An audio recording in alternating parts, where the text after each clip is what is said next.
Shavuot Tov. Shavuot Tov. Comment ça va? Ça va bien. Des bonnes choses aujourd'hui. Des très bonnes choses. Quel paracha? La chanson. La chanson. Parashat, la chanson. Ha'azinu. Ha'azinu. C'est pas Ashira la chanson? Ha'azinu, c'est écouter. Ah. Écoutez quoi? La chanson. Alors, qui c'est qui va chanter? Fin de la semaine dernière, dans la paracha, Hachem dit à Moshe, dis aux Juifs la chanson. Ok. Alors, une chanson, on la connaît tous. Alors, on a qui? On a Bruel, on a Amir, on a qui? Tu connais on a qui cette la chanson semaine? de la synagogue que tu connais, c'est quoi? Ziachir Moshe Ubnei. Ça, c'est dans Parashat Beshalach, dans le livre de Shemot. Très belle chanson. Ça, c'est une chanson de la délivrance quand on est sorti de la mer Rouge. Ouais.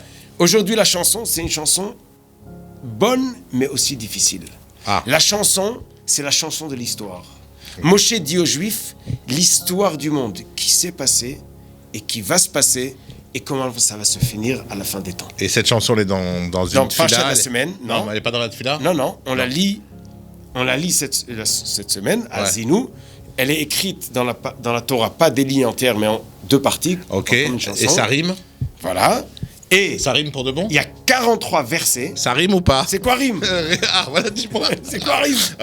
Comme une chanson. Je me lève le matin parce que je suis... Ah, est-ce que les mots ils marchent? Voilà. Mais bien sûr, sinon c'est pas une chanson. Ah, d'accord, donc ça rime. Ah bah oui. Ok. Bon, alors j'ai appris un mot, rimer. Il y a ramé, il y a rimé. Voilà, ramer c'est avec des rames et rimer c'est avec des mots. Avec des chansons. Voilà. D'accord. Alors, la chanson... Mais ça rime, c'est en alexandrin, 12 pieds ou pas? Non, bon, c'est pas grave, vas-y, continue. Alors, la chanson, il y a 43 versets. Mm-hmm. On commence par raconter que Dieu a créé le monde. Il a éliminé un tiers du monde quand ils ont fait des péchés avant le Maboul. Le Maboul, comment on dit? Avec Noé. Avant l'arche de Noé. Avant l'arche de Noé. Ouais. Après, le Maboul, il a détruit le monde. Alors, le Maboul, Après, c'est les pluies torrentielles. Et après, on a eu la tour de Babel, où ils ont été séparés les gens, les épargnés. langues. Ouais. Après, on parle du peuple juif qui est descendu en Égypte, qui est sorti, qui était dans le Tout ça désert dans la même 40 ans. chanson. Tout dans la chanson, bien sûr, ouais. c'est en... Comme tu as dit, ça rime. Ouais. Donc, c'est dans des mots de chanson. Qui c'est qui l'a écrite? Dieu. Ah ouais. Dieu qui l'a dicté à Moshe Rabbeinu. Donc Dieu écrit des chansons. Non, c'est bien à savoir, quoi. C'est-à-dire que Moshe Rabbeinu nous a dit la chanson. Rappelle-toi l'histoire du monde. Demande à ton père et il va te raconter toute l'histoire. Et là, Moshe parle de l'histoire qui a été et il parle aussi de l'histoire qui va être. Ah bon? De l'histoire que les Juifs vont rentrer en Israël, ils vont gagner les guerres. Et après, Vaishman, Yeshurun, Vaivhat. Il a grossi, il s'est installé, il a donné un coup de pied. Pourquoi il a grossi? Quel rapport? Je vois C'est-à-dire pas. que Je vois pas pourquoi on parle de poids dans cette émission, je veux dire. Il n'y a que des maigres. Oui. En tout cas, malheureusement, des fois on s'installe et on oublie Dieu et on commence à se conduire pas exactement comme il faut. Shalom. Donc Moshe, il leur dit, vous savez, ça risque d'arriver. Et à ce moment-là, Dieu va se fâcher et va vous renvoyer. Et ça va être difficile. Il y aura des malheurs, il y aura l'exil. Et il raconte, et les nations vont vous frapper. Et après, les nations vont croire qu'ils vous ont gagné parce qu'ils sont forts et parce que vous êtes faibles. Et à la fin, le 43e verset... C'est le dernier? Ouais, il nous dit comme ça. Harninu goïm amo, kidam avadav yikom. Le sang de ses serviteurs, nous les Juifs qui sont serviteurs de Dieu, il va rancuner, on dit, yikom, nekama. Il va se venger. Venger. Venakam yashiv letzarav. Et il va venger. Il va rendre sur ses ennemis. Vechiper admato amo. Et il va faire la kapara. Qu'est-ce que ça veut dire? Il va tout arranger. Donc l'histoire nous dit qui a créé le monde, les Juifs d'où ils viennent, où ils sont allés en Israël. S'ils fautent, ils tombent. Ils vont recevoir des coups. Mais celui qui va donner des coups, lui aussi un jour il va payer. Et il va recevoir ce qui lui arrive, Nekama, comme on dit, Dieu va le venger. Cette chanson-là, il nous dit, tu l'apprends à tes enfants, demande à ton père, il va te raconter l'histoire. Et à la fin, même les goïms vont voir que tout est vrai. Si on prend la Torah depuis le début jusqu'à la fin, on voit l'histoire, d'où on vient, où on doit arriver, qu'est-ce qui se passe si on ne le fait pas, et qu'est-ce qui va se passer à la fin. Alors, est-ce que c'est... Moshe Rabbeinu nous dit, oui. Ceux qui vous font du mal, qui ne croient pas qu'ils vont pouvoir se sauver, un jour, ils le payeront.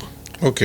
Comme on a vu que Rome s'est effondrée, que la Grèce s'est effondrée, que l'Empire allemand s'est effondré, tous ceux qui nous ont fait du mal, L'Empire allemand n'est pas encore complètement informé. Si, encore si. un peu de Turc à l'intérieur, il va s'effondrer. D'accord. Mais si tu me parles de Rome, je vais te raconter une histoire. Juste une chose. Juste une chose, avant qu'on parle de rhum, j'adore le rhum, hein. J'en bois tous les jours, j'en mets dans mes crêpes et tout, je bois beaucoup de rhum. Mais mis à part ça, est-ce que c'est une prophétie cette chanson? Oui. C'est-à-dire que une fois sortis d'Égypte, une fois installés en Israël, les Juifs savaient par cette chanson qu'ils Qu'est-ce allaient... qui risque d'arriver? Non, qu'est-ce qui risque d'arriver? Moshe, il leur a Mais dessiné... c'est arrivé, donc c'était une prophétie, Bassof. Alors, le mot, cette chanson commence à Azinu Hashamayim Vadabera, Vetishma Aretzim Refi. Écoute qui écoute? Le ciel et écoute la terre. Ça veut dire quoi? Écoute le ciel, écoute la terre. Nous savons très bien que tout celui qui vit aujourd'hui, il y a 100 ans, il n'était pas là, et dans 100 ans, il ne sera pas là. Oui. Donc il n'y a personne qui reste là. Même Jeanne Cadman, elle est partie à 120 ans. Donc Moshe Rabbeinu il dit, qui va être témoin? Attends, juste une chose, il y aura toujours Michel Drucker, hein, quoi qu'il arrive, même dans 200 ans. Ce mec qui bouge pas. C'est qui lui? Tu verras. Regarde France 2 un après-midi. C'est le même. C'est le seul mec qui, quand tu nais, il a la même tête qu'aujourd'hui et tes enfants, tes petits-enfants, ils le reverront toujours. Ok? En tout cas, le témoin de tout ça, on en a deux, le ciel et la terre. Donc, Moshe Rabbeinu dit, écoutez le ciel et la terre, vous êtes mes témoins de ce que je dis.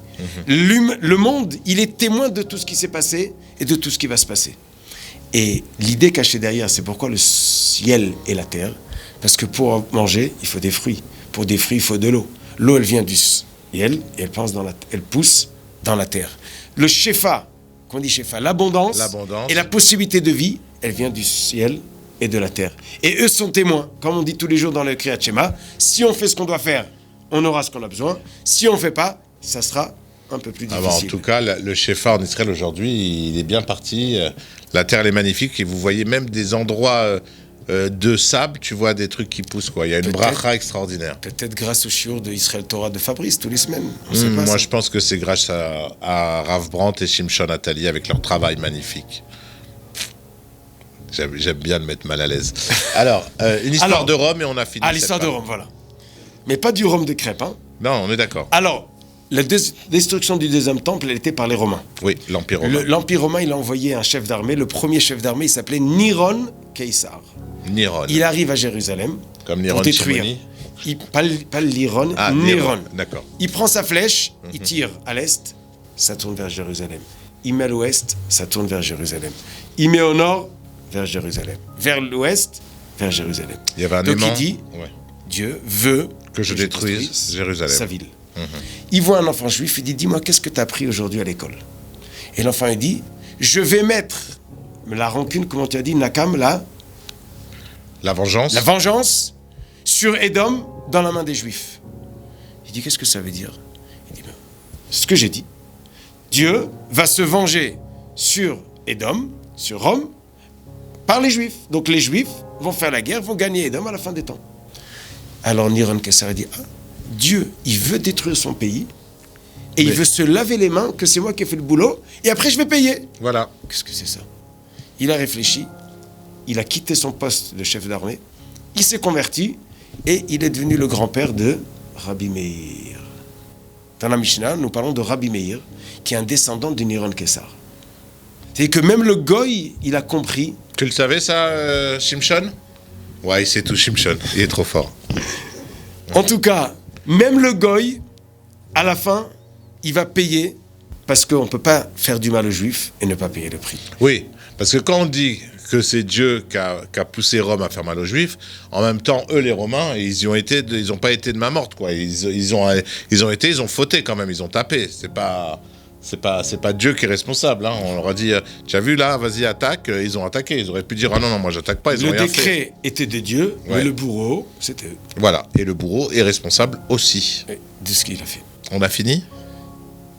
L'avant-dernière paracha de la semaine. La semaine prochaine, nous avons la dernière paracha, la 54e paracha du Chamisha Chumshe Torah, de toute la Torah. Voilà.